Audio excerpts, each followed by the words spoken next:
अस्सलाम वालेकुम नाजरीन, इस एपिसोड के आगाज में हम देखते हैं कि समंदरा किला में शाहिनशाह बाहर घोड़ों के पास बैठा हुआ होता है और किसी सोच में खोया हुआ होता है, जबकि आंद्रियास भी बाहर आता है और शाहिनशाह के पास पहुंचता है। शाहिनशाह को इस तरह से खोया हुआ देखकर कहता, थोड़ा रह गया है, थोड़ा रह गया है, तुम्हें अपनी ख्वाहिश की इमारत और तख्त हासिल हो जाएगा शाहिनशाह साहब। तो शाहिनशाह कहता, उस्मान साहब और मैं अक्सर शिकार पर जाया करते थे। बुरहान भी हमेशा हमारे साथ आना चाहता था, लेकिन मेरे हजूर ने उसे कभी कभार इजाजत दी। येनी शहर में कजीलचा काया नामी एक बहुत दुश्वार गुजार जगह है। हमने सुना है कि यह शिकार के लायक जगह है। उस्मान साहब ने चलने को कहा। बुरहान हमारे साथ आना चाहता था, लेकिन उस्मान साहब ने उसे इजाजत नहीं दी। उन्होंने हमारे हथियार उठाए और रवाना हो गए, मगर रास्ते में शदीद बारिश और तूफान आ गया। आगे बढ़ते रहना नामुमकिन हो गया था। उस्मान सरदार और मैं वापस लौट आए, लेकिन बुरहान कबीले में मौजूद नहीं था।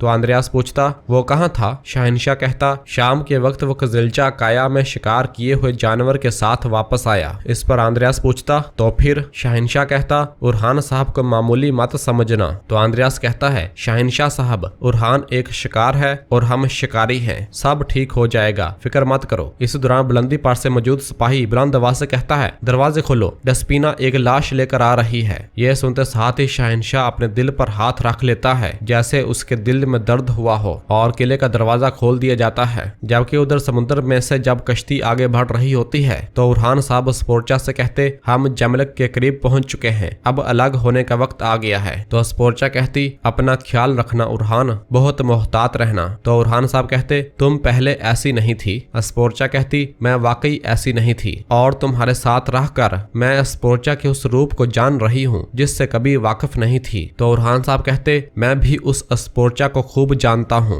स्पोर्चा पूछती, कैसे? बुरहान साहब कहते, तुम मेरी ही तरह हो स्पोर्चा, जितना मैं तुम्हें जानता जा रहा हूँ उतना ही ये समझ रहा हूँ। पहली बार मैं किसी को समझने की कोशिश नहीं कर रहा, मैं सिर्फ देख रहा हूँ हमारे जख्म, हमारे खौफ। और फिर स्पोर्चा का हाथ थामते हुए कहते, अब हमारे दिल एक जैसे धड़कते हैं। तो स्पोर्चा कहती, मुझे पहले इस बात पर यकीन नहीं था। जहाँ से मैं आई हूँ वहाँ लोग अपने दिलों की बात जाहिर नहीं करते, खास तौर पर मैं वो इंसान थी जिसने अपने जज्बात को दिल में दफन रखना सीख लिया था। लेकिन अब जब भी मैं तुम्हारे साथ होती हूँ, मेरे दिल में छुपी हर खामोश बात एक एक करके जुबान पा लेती है। मैं इसकी आदी नहीं हूँ। जानते हो इसमें सबसे अजीब बात क्या है? मुझे इससे डरना चाहिए, मुझे मालूम है, लेकिन मुझे बिल्कुल खौफ नहीं आता। तो सुल्तान कहते, इंसान का खौफ खत्म हो जाए तो वो खुद के करीब हो जाता है। तुम और मैं हमेशा एक दूसरे से भागते रहे, लेकिन अब भागने के लिए कोई जगह बाकी नहीं रही, और स्पोर्चा को सीने से लगा लेते हैं। जबकि इधर समंदरा किले में हम देखते हैं कि डिस्पेने यगीद की लाश को घोड़े पर लाद कर किले के अंदर दाखिल होती है। शाहिनशाह जैसे ही घोड़े की जानब देखता है और यगीद की लाश को देखता है तो एकदम उठ खड़ा होता है और उसके पांव तले जमीन निकलना शुरू हो जाती है। बाज़ंतनी सिपाही यगीद की लाश को घोड़े से नीचे उतार कर वहां जमीन पर लेटा देते हैं। शाहिनशाह अपने मरे हुए बेटे को देखता है तो डिस्पेने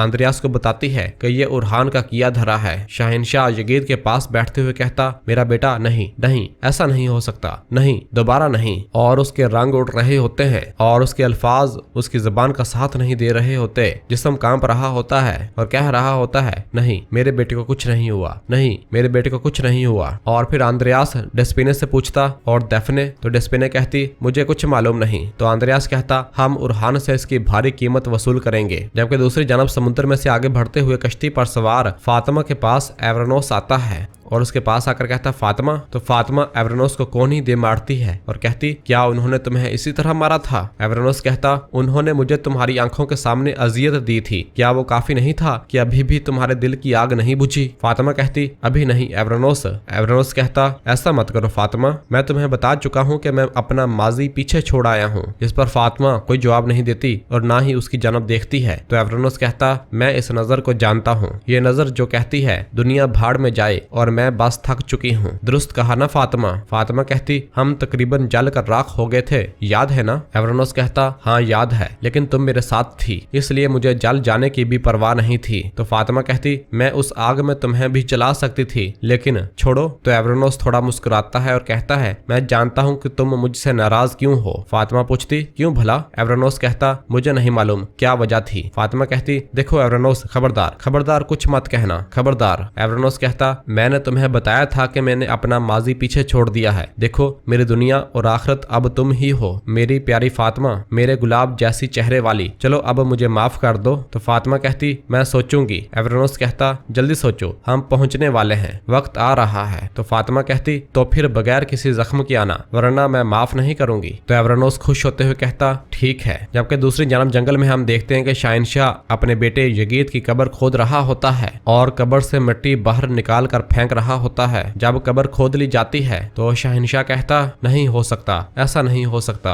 मेरा बेटा नहीं मर सकता। और फिर यगीद को पकड़ता है और उससे प्यार करते हुए कहता मेरे बेटे नहीं नहीं, ऐसा नहीं हो सकता, ऐसा नहीं हो सकता। और फिर इसके बाद यगीद की लाश को उठाता है और उसे कब्र में उतार देता है। जबकि दूसरी जानब बोरसा के महल में हम देखते हैं कि हलीमा, फातिमा और स्पोर्चा अपने घोड़ों पर सवार हुए महल वापस पहुंचती हैं, जिन्हें जिंदा सही सलामत देखकर नीलोफर मलहून से कहती खुदा का शुक्र है। और फिर इसके बाद फातिमा, हलीमा और स्पोर्चा अपने अपने घोड़ों से नीचे उतरती हैं और फातिमा आगे बढ़कर मलहून के गले लग जाती है। मलहून कहती मेरी फातिमा। तो फातिमा कहती माँ मैं ठीक हूँ, फिक्र न करें। और फिर गोंजा हलीमा से पूछती क्या तुम ठीक हो? हलीमा कहती मैं ठीक हूँ। और फिर इसके बाद फातिमा नीलोफर के गले लग जाती है और दोनों एक दूसरे का हाल अहवाल पूछते हैं। और फिर इसके बाद मलहून हलीमा को गले लगा लेती है और सब एक दूसरे का हाल अहवाल पूछते हैं और अल्लाह का शुक्र अदा करते हैं। जबकि स्पोर्चा पीछे ही खड़ी रहती है। और फिर इसके बाद गोंजा मलहून के गले लगती है और पूछती है तुम सब जानती हो है ना? तो फातिमा कहती हाँ मैं जानती हूँ। गोंजा कहती अल्लाह का शुक्र है। और फिर हलीमा मलहून की जानब देखती है तो मलहून अपनी नजरें फेर रही होती है। हलीमा कहती माँ मैं इस हालत को जानती हूँ, आप नजरें चुरा रही हैं, बताओ क्या हुआ? तो मलहून कोई जवाब नहीं देती। नीलोफर कहती जरा पुरसुकून हो जाओ बहन दुरसुन। तो हलीमा पूछती क्या हुआ दुरसुन को? मलहून कहती उसका बड़ा भाई उसे मारना चाहता था, वो जख्मी हो गया है। तो हलीमा कहती अब वो कहाँ है, क्या वो ठीक है? गोंजा कहती रुको रुको जरा पुरसुकून हो जाओ बहन, घबराओ मत मेरी बहन, उसने खबर भेजी है कि वो ठीक है, यहाँ तक कि वो हमारे सुल्तान के साथ महाज पर गया है। तो हलीमा कहती अल्लाह का शुक्र है। और फिर नीलोफर कहती मैं कई दिनों से परेशान थी, चलो आराम करो। और अंदर जाने लगती है तो स्पोर्चा कहती नीलोफर यह बताने का कोई आसान तरीका नहीं है, मैं जानती हूँ, लेकिन दफने। तो नीलोफर कहती क्या दफने को क्या हुआ? स्पोर्चा कहती दफने मर गई है, मुझे उसे मारना पड़ा। यह सुनकर नीलोफर थोड़ा परेशान हो जाती है और कहती है मेरी बहन। और फिर गुस्से से स्पोर्चा से कहती इसकी तमाम बुराइयों के बावजूद वो मेरी बहन थी, उसे सजा देना मेरा काम था, तुमने ये क्या किया स्पोर्चा? तो स्पोर्चा कहती मैं ऐसा नहीं चाहती थी नीलोफर, मैं नहीं चाहती थी कि वो मेरे हाथों मरे, लेकिन। और फिर हलीमा आगे बढ़ती है और कहती है भाभी इसने ये मेरे लिए किया, उसने मुझे बचाने के लिए किया। नीलोफर पूछती कैसे? तो फातिमा बताती है अगर स्पोर्चा दफने को ना मारती तो दफने हलीमा को मार देती। यह सुनकर नीलोफर हलीमा को गले से लगा लेती है और कहती है मेरी बहन, आह मेरी बहन। और फिर स्पोर्चा कहती दफने के लिए नहीं, लेकिन तुम्हारे दुख पर मुझे अफसोस है नीलोफर। नीलोफर कहती अफसुर्दा न हो, इस सूरत हाल में मैं भी यही करती। और फिर मलहून कहती चलो अंदर चलो, और सब अंदर रवाना होती हैं। और फिर रात के वक्त हमें करासी सरजमीन दिखाई जाती है, जहाँ पर करासी महल के बाहर एवरेनोस दुरसुन अपने सरदारों के हमरा पहुंच चुके होते हैं और दूर से सिपाहियों को देख रहे होते हैं। इस दौरान एक सिपाही दुरसुन के पास आता है और कहता है हम तैयार हैं हजूर। तो दुरसुन एलबाई से कहता एलबाई साहब मोहम्मद के साथ बंदरगाह पर जाएं और तमाम रास्ते बंद कर दें, कोई भी यहाँ से नहीं गुजरेगा। तो एलबाई कहता ठीक है। और फिर इसके बाद एलबाई साहब अपने सिपाहियों के हमरा पीछे हट जाते हैं। और फिर एवरेनोस दुरसुन से कहता दुरसुन तुम जख्मी हो। दुरसुन कहता अंदर ही अंदर खून बह रहा है एवरेनोस साहब, मेरे भाई का खंजर मेरे जहन से नहीं जाता।